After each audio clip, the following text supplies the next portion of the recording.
Ladies and gentlemen, welcome to yet another Details3225 video, and this time we have some information on Valve's Steambox, which of course marks their first foray into the console industry.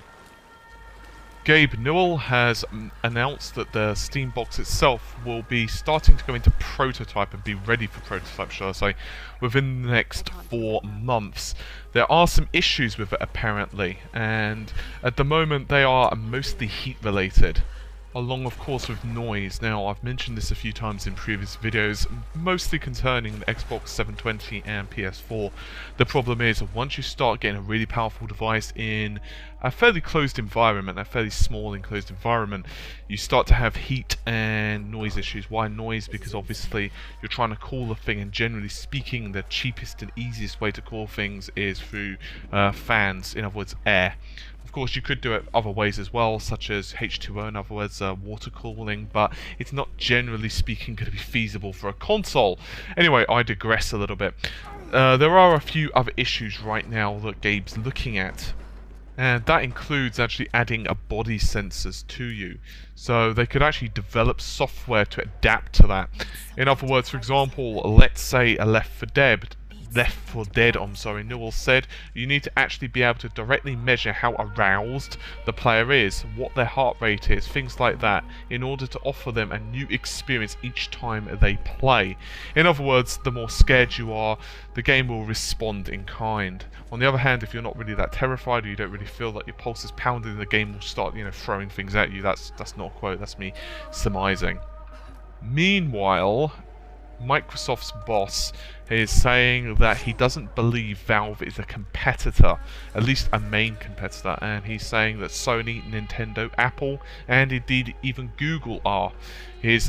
Don Matrick said that he doesn't believe they're a major threat. And indeed, it wasn't long ago that Phil Harrison actually issued a warning to Valve saying that, well, you know what, the console industry isn't exactly easy to really crack and get into. And that's true. After all, if you're a new hardware entrant, in other words, you're just kind of getting into the market for the first time, you've not really that experience, it's very hard to please the customers, to get all the hardware distribution right the first time. In other words, making sure you've got enough units out to make sure that you're able to please the developers who are going to be working on the console and so on. Many people of course are going to say that the Steambox is going to be a PC in a, well, smaller box, and he's right of course. The Steambox has had numerous specifications leaked about it, and right now we're not really sure what it's going to entail. We do know, however, that it's likely to cost more than the PlayStation 4 and the Xbox 720, because Gabe is going for a more feature-rich spec. Of course, most of this at the moment is pure speculation. Valve haven't gone on record and said, hey, you know what, here's the memory, here's the CPU, here's the graphics card in our system, and it's coming with this, this, and this. We're still not exactly sure. Another point, of course, to think about right now is there are going to be a lot of successes and new failures.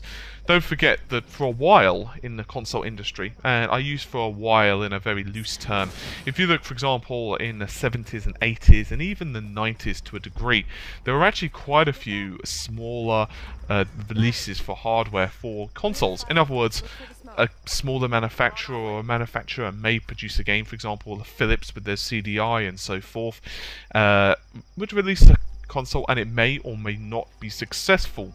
And then afterwards, they may re-enter the market for another one, or they may just give up there and then. Recently, however, it's not really been like that. If you were to say look in the PlayStation 2 days, you had, of course, the PS2, the Dreamcast, the original Xbox, and of course the Nintendo GameCube. There wasn't really anything else. Of course, the PC doesn't count in this particular console market. So what I'm trying to say is that, in essence, it's been, well, especially with the PS3, Xbox 360, and the Nintendo Wii, it's been a very three-horse race. You've not really had to worry about anything more. Now it's not like that. Many people are concerned, and by many people I mean many hardware manufacturers are worried that, say, Apple may get into the hardware market, and of course Google, and then of course you've got smaller Android devices as well, such as, say, the Game Stick, that all threaten to kind of chip into the market, and a lot of these are experiments. A couple of them, of course, are being started on Kickstarter. Others are being started by big companies, for example, Valve and Microsoft with Xbox 720, PlayStation 4, of course, from Sony. And while those companies are still established, ultimately they still have to win the consumer's hard-earned cash. And Valve, of course, are going to be making a few gambles here. I'm going to probably release an entire new video to really go into their, into their strategies, but it's probably going to be later on. I'm going to be following the Steambox quite closely, I think, especially since, of course, if you look at the later versions of Steam now, they do actually have quite good support, actually, for turning your PC into a pretty good, decent console system for the living room. In other words, Steam, of course, does support controllers if you were to use that particular mode. Regardless of which, it's going to be an extremely interesting time this year.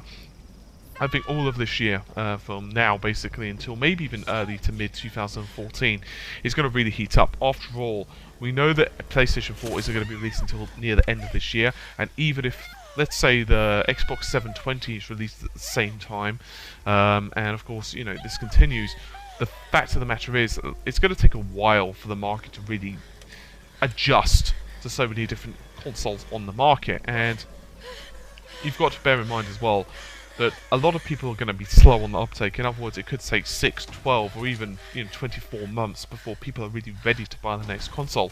Especially if you're a PC gamer, it can be even more difficult. Regardless of which, I think that just about covers it in this particular video, so hopefully you've enjoyed it, and I will see you around soon. Take care of yourselves, and bye for now.